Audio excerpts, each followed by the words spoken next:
వారు వింటుండగా వారి జీవితాల్లో వారి హృదయాల్లో ఒక మంటను, ఒక నిరీక్షణను మీరు పుట్టించండి. నీకోసం బ్రతికే అభిషేకాన్ని వారిపైన కుమ్మరించండి. ఒక బలమైన సాక్షులుగా వారిని, వారి కుటుంబాలను నిలబెట్టి వాడుకోమని యేసయ్య శక్తిగల నామంలో ఈ ప్రార్థన మీకు సమర్పించి వేడుకుంటున్నాము తండ్రి. ఆమేన్. అందరు కూర్చున్నాం. ప్రభువైన యేసుక్రీస్తు నామములో అందరికీ వందనాలు. మరి పునరుత్థాన దినమున కూడొచ్చిన మీ అందరికీ మరొకసారి వందనాలు తెలియజేస్తున్నాం. మా జీవితంలో చేసిన దేవుడు ఒక చిన్న సాక్ష్యాన్ని కూడా నేను చెప్పిన తర్వాత వాక్య భాగంలోకి వెళ్తాను. ఎందుకు వాక్యం లేట్ చేస్తున్నామంటే, కొంతమంది వస్తానని చెప్పారు. హైదరాబాదులో దాదాపుగా 20-30 కిలోమీటర్ల దూరం నుండి రావాలి. మరి మన మధ్యలో తమ్ముడు చెల్లి మాత్రం వాళ్ళు 100 కిలోమీటర్ల దూరం నుండి వచ్చారు. చప్పట్లు కూడా ఒకసారి దేవుని మాటలు వినాలి. మా జీవితంలో దేవుడు చేసిన సాక్ష్యాన్ని చెప్తున్నాను క్లుప్తంగా. చాలా ఇష్యూ. నిజంగా మేము సేవకు వచ్చి 26వ సంవత్సరం దేవుడి సేవకు వచ్చాం. సేవలకు వచ్చిన కొత్తల్లో 97లో 5 రోజులు ఉపవాసం ఉన్నాను జైల్లో. 8 సంవత్సరాల శిక్ష 5 రోజుల ఉపవాసం ద్వారా దేవుడు బయటకు తీసుకొచ్చింది. దేవుడికి స్తోత్రం. ఆ తర్వాత 2000 సంవత్సరంలో విజయవాడకు బైబిల్ కాలేజ్కి వెళ్ళి అప్పటి నుండి 40 రోజులు ఉపవాసం ఉండడం నేర్చుకున్నాం. 40 రోజుల ఉపవాసం చాలా కఠినంగా నిష్ఠగా ఉండేవాళ్ళం. ఉదయం మొదలుకొని సాయంకాలం 5 గంటల వరకు భోజనం కానీ మరి నీళ్లు కానీ తాగకుండా ఒక నిష్ఠగా ఉపవాసాలు చేశాం. Thank you, God bless you. నిష్ఠగా ఉపవాసాలు చేశాం. ఆ నిష్ఠగా చేసిన ఉపవాసాలను బట్టి మా స్థితిని దేవుడు ఊహించని విధంగా ఆశీర్వాదకరంగా మార్చాడు. దేవుడి స్తోత్రం. సేవ ప్రారంభించినప్పుడు ఒక గ్రామంలో ఒక 15-20 మంది విశ్వాసులు ఉండేది. అది కలవల గ్రామం. అక్కడ ప్రార్థన ప్రారంభించాం. 2022 వరకు. తర్వాత ఒక తండలో సేవ ప్రారంభించాం. అది ఉండగా 2003 వరకు అది మండల కేంద్రంలో ప్రారంభించాం. దేవుడు మేము ఉపవాస ప్రార్థనలు ఉంటే మా పక్షాన కార్యాలు చేయడం ప్రారంభించాడు. దయ్యాలు వెళ్ళిపోవడం. మేము ప్రతిరోజు ఉదయకాలం 4 గంటలకి లేచి గ్రామాల్లోకి వెళ్ళి 5 గంటల నుండి 6:30-7 గంటల వరకు సువార్త చెప్పేవాళ్ళం. తెల్లవారుజామున వీధులలో నిలబడి మైక్ పెట్టి సువార్త చెప్పాం. ఆ ప్రారంభంగా అలాంటివి ప్రారంభించిన సేవ ప్రతి సంవత్సరం కూడా, ప్రతి వారం కూడా, శనివారము ఆదివారం నిష్ఠగా ఉపవాసం ఉండేవాళ్ళం. ఉదయం నుండి 5 గంటల వరకు నీళ్లు కూడా తాగకుండా నిష్ఠగా ఉపవాసం ఉన్నాం. మా సేవ పరిచర్యలో కనీసం ఒక 4-5 సంవత్సరాల్లోనే 350 నుండి 400 మంది విశ్వాసులయ్యారు. దేవుడి స్తోత్రం. 11 గ్రామాల్లో సేవ విస్తరించింది. మా ఉపవాసాల ద్వారా మేము ఎవరి దగ్గరికి వెళ్ళి ప్రార్థన చేసినా దయ్యాలు వెళ్ళిపోవడం, రోగులు బాగుపడడం, క్యాన్సర్తో కోమాలోకి వెళ్ళిన వ్యక్తులు మా దగ్గరికి వచ్చినప్పుడు మేము వారి కోసం ప్రార్థించినప్పుడు మా తరఫున దేవుడు వారి జీవితంలో కార్యాలు ప్రారంభించాడు. ఆ విధంగా అనేకులు ఆ స్థలానికి వచ్చారు. తర్వాత 2004లో ఆ వచ్చిన బియ్యము కానుకలు ఏం చేయాలో తెలవక ప్రతి వారం 70-80 కిలోల బియ్యం వచ్చేది. 150-200 మంది వస్తే 17 రూపాయలు 100 రూపాయలు కానుక ఒక్కోసారి వచ్చేది. కానీ బియ్యం మాత్రం 70-80 కిలోలు వచ్చేది. వాటిని ఏం చేయాలో తెలవక ప్రభు దగ్గర అడిగాం. నిజమైన భక్తి యాకోబు 1:26-27లో దిక్కులేని వారిని అనాథలను చేరదీయడం అనే మాట నాకు వచ్చినప్పుడు, ఓహో, దేవుని భక్తి అంటే దిక్కులేని పిల్లలను అనాథలను చేరదీయాలనే ఆలోచనతో ఒక 3-4 నెలలు ప్రార్థన చేసి పెద్ద పెద్ద మీటింగ్లో కూడా దేవుడు నాతో మాట్లాడేది వాక్యం ద్వారా. ఆ ప్రకారంగా కొంతమంది పిల్లలను తీసుకున్నాం, 18 మందిని. తర్వాత ఒక సంవత్సరం తర్వాత 26 మందిని తీసుకున్నాం. తర్వాత ఒక 37 మంది పిల్లలను. ఈ విధంగా ఒక 37 మంది పిల్లలను దాదాపు 2011 వరకు వాళ్ళందరూ ప్రైవేట్ స్కూల్లో చదివించాం. వాళ్ళందరికీ రోజున కొంతమందికి మేము అందరం దగ్గరుండి మరీ పెళ్లి చేశాం, దేవుడి స్తోత్రం. ఇంకొంతమంది బిడ్డలు ఉద్యోగ విషయంలో ఉన్నారు. మా జీవితాల్లో దేవుడు చేసిన కార్యం 2011లో హైదరాబాద్కు దేవుడు ఒక ప్రణాళికతో, ఒక చిన్న ప్రాజెక్టుతో వచ్చాం. దేవుడికి కావలసినవన్నీ కూడా హైదరాబాద్లో మాకు సంబంధించినవన్నీ కూడా తన సేవ కోసం సమర్పించుకుంటాను నమ్ముచున్నాను. నేను దేవుడు నాకు ఇచ్చిన పనులన్నీ కూడా దేవుడి కోసం అని మొదట్లో తలంచాను. కొంచెం వచ్చిన తర్వాత దేవుని ప్రణాళికను పక్కన పెట్టి ఏదో వ్యాపారం అని చెప్పి దాని గురించి ఒక ప్రణాళిక చేశాం. ఇది గూడుపల్లో మాకు కొంచెం స్థలం ఉంది, దాంట్లో ఒక కంపెనీ కట్టాలని చిన్న ప్రాజెక్ట్ స్టార్ట్ చేశాం. ఆ ప్రాజెక్ట్ స్టార్ట్ చేస్తే 2019లో స్టార్ట్ చేశాం. కానీ ఒక్క విషయంలో కూడా అది ముందుకు వెళ్ళలేదు. మా వల్ల కావట్లేదు. మా స్థితి బాగా డౌన్ఫాల్ అయిపోయింది పూర్తిగా. చేతిలో రూపాయి లేదు, ఉండడానికి కూడా తినడానికి చాలా ఇబ్బందులకు వెళ్ళిపోయాం. ఏం చేయాలో అర్థం కానప్పుడు మళ్ళీ ఇక్కడికి వచ్చి ప్రార్థన చేశాం. ఏం చేయాలో అర్థం కాని స్థితిలో ఒకరోజు ఉదయం 7:40 వచ్చి ఉపవాస ప్రార్థనలు కూర్చున్నాను. నువ్వేదైనా చేసినా నువ్వే చేయాలి, నా పొరపాట్లన్నీ ఒప్పుకున్నాను, నా తప్పులన్నీ ఒప్పుకున్నాను. ఇది నాకు ఇచ్చావు ప్రభా, ఇది గట్టి 10-11 సంవత్సరాలు దీన్ని నేను విడిచిపెట్టాను, ఎవరికో ఇచ్చాను, వాళ్ళు నడిపించుకున్నారు. కానీ ఇది పాడుపడ్డట్టుగా ఉండేది. వచ్చి ప్రార్థించాను, ఏడ్చాను. ఊహించే విధంగా నాకు తెలవని ప్రజలు ఎవరు అంటే అక్క వాళ్ళు, బాలసన వాళ్ళు, ఫిలోమోన్ వాళ్ళు, వారెవరో నాకు తెలియని వాళ్ళు పడమటి పెళ్ళలో 7 రోజులు ఉపవాస ప్రార్థన ఉన్నారంట. ఆ 7 రోజుల ఉపవాస ప్రార్థన అయిపోయి ఆ రోజు తెల్లవారుజామున 4 గంటలకు 5 గంటలకి ప్రాంతానికి వచ్చారట. తర్వాత అదే రోజు వాళ్ళకి స్థలంలో ఎక్కడ చర్చి లేదని తెలిసి తర్వాత ఎవరో ఉండి మీరు కూర్చున్న స్థలమే అది చర్చి అంటే చర్చి లెక్క ఏది లేదని చెప్పి వాళ్ళు వెళ్ళిపోయి మళ్ళా మధ్యాహ్నం 12-1 గంటకి ప్రాంతానికి వచ్చారు. వాళ్ళు ఎవరో నాకు తెలియలేదు. సప్పుడిన పడుతుంది బ్యాక్ సైడ్, అది ప్రార్థన చేయమని చెప్పాను. 1:30 ప్రాంతంలో ప్రార్థన ప్రారంభించాం. వాళ్ళు వచ్చి 5-6 వచ్చారు, ప్రార్థన చేశారు. ఒకసారి అందరూ చేశారు. 2:30-3 అవుతుంది. మళ్ళొకసారి వాళ్ళని చూడలేదు. మళ్ళొకసారి ఇంటున్నట్టు చేయమన్నాను. 4-4:15 అయింది. ఓన్లీ ప్రార్థన అయిపోయాక నేను లేచుకున్న మాటలు చెప్పి అప్పుడు వాళ్ళకి చూసి వాళ్ళతో మాట్లాడాను. వాళ్ళ ప్రణాళిక, వాళ్ళు చెప్పిన సాక్ష్యాన్ని బట్టి నాకు అర్థం కాలేదు. కానీ ఆ అక్టోబర్లో కలిసాం. నవంబర్ 1st వీక్లో మళ్ళీ ఉపవాస ప్రార్థన కంటే ముందు ఒకసారి వాళ్ళ ఇంటికి రమ్మన్నారు, పడబట్టి పెళ్ళికి. అక్కడికి పోయి ఒక సేవకుల మీటింగ్ పెట్టాం. ఆ మీటింగ్ తర్వాత 21 రోజు ఉపవాసం చేశాం. మళ్ళీ నిజంగా చెప్పాలంటే ప్రతిరోజు ఉదయం తినకపోతే ప్రాణం ఉనికేది. ఎందుకంటే ఆ వయసు 55 సంవత్సరాలు. అలాంటి స్థితిలో దేవుని సన్నిధిలో అడిగాను, ప్రభా బలాన్ని ఇవ్వు ప్రభా అని అడిగాను. 21 రోజు నిష్టగా 4 గంటల వరకు, 2 గంటల వరకు, 3 గంటల వరకు నిష్టగా ఉపవాసం ఉండగలిగాను. దేవుడికి స్తోత్రం. తర్వాత మళ్ళీ జనవరిలో, ఫిబ్రవరిలో సేవలో అనేకమైన కార్యాలు ప్రారంభమయ్యాయి. ఫిబ్రవరి 18 నుండి మళ్ళీ 40 రోజులు ఉపవాసం ఉండడానికి సిద్ధపడ్డాం. 33వ రోజున 7 సంవత్సరాల క్రితం ప్రారంభించిన పని ఎవరో తెలియని ఒక వ్యక్తి పరిచయమై వచ్చి అదనంతా కప్పేశాడు. దేవుడికి స్తోత్రం. నేనేం చెప్తున్నానంటే, నేను చేసిన ఉపవాస ప్రార్థనలో నా నీతిని బట్టి కాదు, కానీ దేవుని యొక్క కృపను బట్టి. ఒకరి ద్వారా 7 రోజులు ఉపవాసం ఉన్నామన్నప్పుడు నాకు అర్థమైంది, నేను దాన్ని విడిచిపెట్టాను కదా, నేను ఆ భక్తిని విడిచిపెట్టాను కదా అని పశ్చాత్తాపడి అదే ఉపవాసం ప్రారంభించాం. 7 సంవత్సరాలుగా ప్రారంభించిన పని, ముందుకు వెళ్ళిన పని దేవుని మహాకృపను బట్టి అది మొత్తం సంపూర్తి చేయబడుతుంది. ఇది మా జీవితంలో దేవుడు చేసిన సాక్ష్యం. దీన్ని ఎందుకు చెప్తున్నానంటే, మన జీవితంలో ఏదైనా కార్యాలు జరగకపోతే, మన మధ్యలో అనుష కూడా మంచి సాక్ష్యం చెప్పింది రఘు గురించి. 3 దినాలు ఉపవాసం ఉందట. ఈరోజు మనం అన్నీ చేస్తాం కానీ చేయవలసింది చేయం.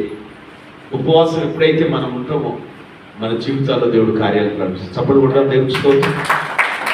మంచిది. ఈ సాక్ష్యాన్ని దేవుడు దీవించిన కనుక చిన్న ప్రార్థన ఎవరైనా ప్రేరణ చేస్తే వాక్యంలోకి వెళ్దాం. దూర ప్రాంతంలో ఉన్న వారి కోసం ఇంతవరకు దాకా వెయిట్ చేసాం. క్లుప్తంగా కొన్ని మాటలు చెప్పి వాక్యాన్ని ముగిద్దాం. చిన్న ప్రార్థన, అందరం కూడా ప్రార్థనలో ఎక్కిపిద్దాం. చిన్న ప్రార్థన, ఎలైజా ప్రార్థన చేస్తాం. అందరూ తనలు ఉంచుతాం. దేవానికి స్తోత్రం. మా జీవితంలో చేసిన ఎన్నో ఆయా పరిశుద్ధుల మేము వేసే ఎన్నికల స్థితి నుంచి ఆయా పరిశుద్ధుల మమ్మల్ని లేవనెత్తిన దేవానికి పరిశుద్ధుల మీరే మాకు తోడై ఉన్నందుకు మీకు వందనాలు. ఆయా యుద్ధంలో మీరు మాకు తోడై ఉందని ప్రార్థిస్తున్నాం. దేవానికి వందనాలు. నేను నిన్ను మెచ్చి మేము తిరుగుబాటుగా జీవిస్తూ దయచేసి మమ్మల్ని ఆయా పరిశుద్ధుల మీలో నాకు కట్టబడి జీవించే విధంగా మీరు మమ్మల్ని తయారు చేయమని ప్రార్థిస్తున్నాం. అయ్యా సంఘ సరిహద్దు విశాలపరచమని ప్రార్థిస్తున్నాం. అనేకులు మీరు రక్షణలో మీరు నడిపించమని ప్రార్థిస్తున్నాం. ఆయా పరిశుద్ధుల మీరే గొప్ప కార్యాన్ని ఇంకా మా జీవితం మీరు జరిగించున్నాం. ఆయా పరిశుద్ధుల ఇప్పుడు వాక్యం ద్వారా మా అందరితో మీరు మాట్లాడండి. వేసిన వాళ్ళు ప్రార్థిస్తున్నాం. మంచిది. ఒక పాట పడదాం. పరమ జీవం నాకు అనే పాట పడదాం. పరమా జీవము నాకు నివ్వా, తిరిగి లేచెను నాతో నుండా. పరమా జీవము నాకు నివ్వా, తిరిగి లేచెను నాతో నుండా. నిరంతరము నన్ను నడిపించును,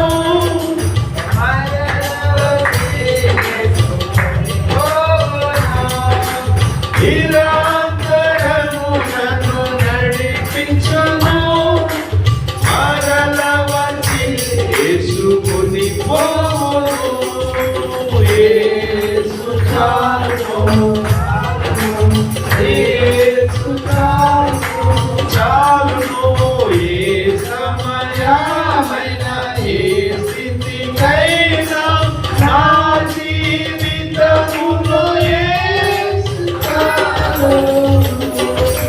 సాధను శోధనలధికమైన సొమ్మసిల్లక సాధను శోధనలధికమైన సొమ్మసిల్లక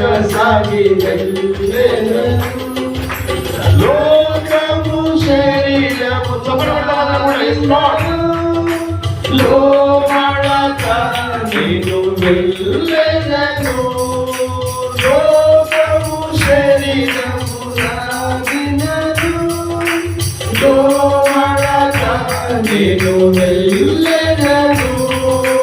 యేసు చాలును, చాలును, యేసు చాలును, చాలును. ఏ సమయమైన ఏ స్థితికైనా నా జీవితములో కాచిక బయలులు పరునదే, శాంతి జలము చేత నడిపించును. కాచిక బయలులు పరునదే, శాంతి జలము చేత నడిపించును. ఆయుషము ప్రాణము తృప్తి పరచు, మరణలయలు నన్ను కాపాడు. ఆయుషము ప్రాణము తృప్తి పరచు, మరణలయలు నన్ను కాపాడు. యేసు చాలును, చాలును, యేసు చాలును, చాలును. ఏ సమయమైన ఏ స్థితికైనా నా జీవితములో యేసు చాలును. నరులెల్లరూ నన్ను విడచినను, శరీరము కుళ్ళి కృషించినను.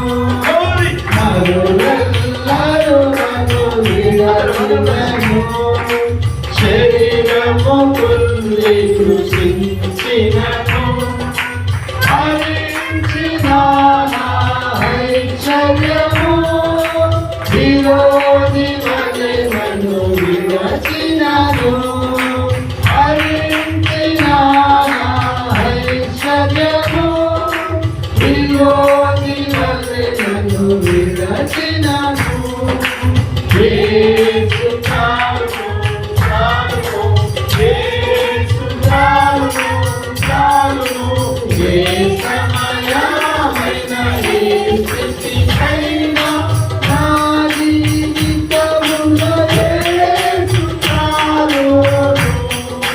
పరమా జీవము నాకునిగా, తిరిగి లేచెను నాకునిగా. పరమా జీవము నాకునిగా, తిరిగి లేచెను నాకునిగా. నిరంతరము నన్ను నడిపించును, మరల వచ్చి యేసుకొని పోవును. నిరంతరము నన్ను నడిపించును, మరల వచ్చి యేసుకొని పోవును. యేసు చాలును, హల్లెలూయా. యేసు చాలును, హల్లెలూయా.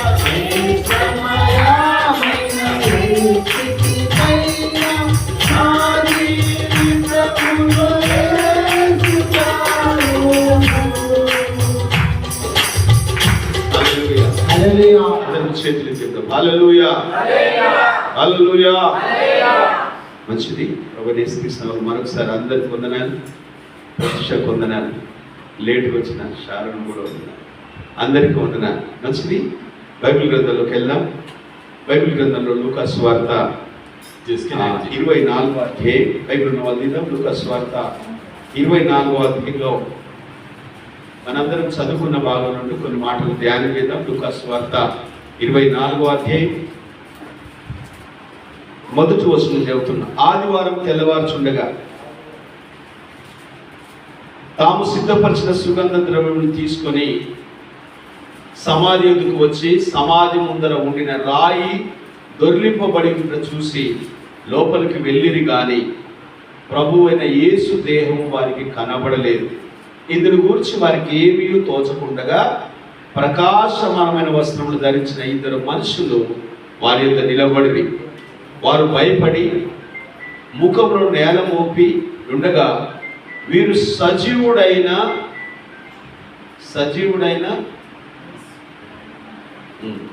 బంద్ చేస్తాము. ఎట్లా బంద్ చేస్తాం? ఎక్కడ? సజీవుడైన వారిని మీరు ఎందుకు మృతుల్లో వెతుకుచున్నారు? ఆయన ఇక్కడ లేడు, ఆయన లేచి ఉన్నాడు. ఆయన ఇంకా గలిలయలో ఉన్నప్పుడు మనుష్య కుమారుడు పాపిష్ఠులైన మనుషుల చేతికి అప్పగించబడి సిలువ వేయబడి 3వ దినమున లేవవలసి ఉన్నదని ఆయన మీతో చెప్పిన మాటలు జ్ఞాపకం చేసుకొని వారితో అనిరి. అప్పుడు వారు ఆయన మాటలు జ్ఞాపకం చేసుకొని సమాధి యొద్ద నుండి తిరిగి వెళ్ళి ఈ సంగతులని 11 శిష్యులకు తక్కిన వారందరికీ తెలియజేసిరి. ఈ సంగతులు అపోస్తులతో చెప్పిన వారెవరనగా మగ్దలేనే మరియయు, యోహన్నాయు, యాకోబు తల్లి అయిన మరియయు, వారితో కూడా ఉన్న ఇతర స్త్రీలు. ఈ మాటలు దేవుడు దీవించును గాక. ఇక్కడ ఒక ప్రాముఖ్యమైన విషయాన్ని నేను చెప్తాను ఈరోజు. దేవుడు నాతో చెప్పమన్నమాట. మనం చాలా సంవత్సరాలు విన్నాం, చాలా సంవత్సరాలు ఈ వర్తమానాలు విన్నాం, చాలా సంవత్సరాలు ఈ వాక్యం మనకు తెలుసు. ప్రతి గుడ్ ఫ్రైడేకు ఆనవాయితీగా మనం వెళ్ళి చర్చిలో ఈ వాక్యం నేర్చుకున్నాం. కానీ ఈరోజు నేర్చుకున్న ఒక అమూల్యమైన విషయం మీ అందరికీ తెలియజేస్తాను. ఈ ప్రపంచ మానవాళిని భయపెడుతున్న మరణం, ఈ ప్రపంచంలో ఉన్న ప్రతి వ్యక్తిని భయపెడుతున్న మరణం, ఈ మరణం గురించి ప్రజలకు తెలియదని, ఈ మరణం గురించి ప్రజలు భయపడొద్దని ఆయన ఈ లోకానికి వచ్చాడండి. చప్పట్లు కొడదాం దేవుని స్తోత్రం. మానవులు భయపడుతున్న మరణం ప్రజలకు తెలియచేయబడాలి. ఒకసారి ఏప్రిల్ రాష్ట్ర పత్రిక 2వ అధ్యాయం, బైబిల్ ఉన్న వాళ్ళు చూద్దాం. ఏప్రిల్ రాష్ట్ర పత్రిక 2వ అధ్యాయం 14 వచనం దయచేసి ఎవరైనా చదివి సహాయం చేయవలసిందిగా వచ్చిన. ఏప్రిల్ రాష్ట్ర పత్రిక 2వ అధ్యాయం 14 వచనం. ప్రభువైన యేసుక్రీస్తు వారు భూమి మీదకి వచ్చిన కారణం కాబట్టి ఆ పిల్లలు రక్త మాంసములు గలవారైనందున ఆ ప్రకారమే మరణం యొక్క బలం గలవారిని, అనగా అపవాదిని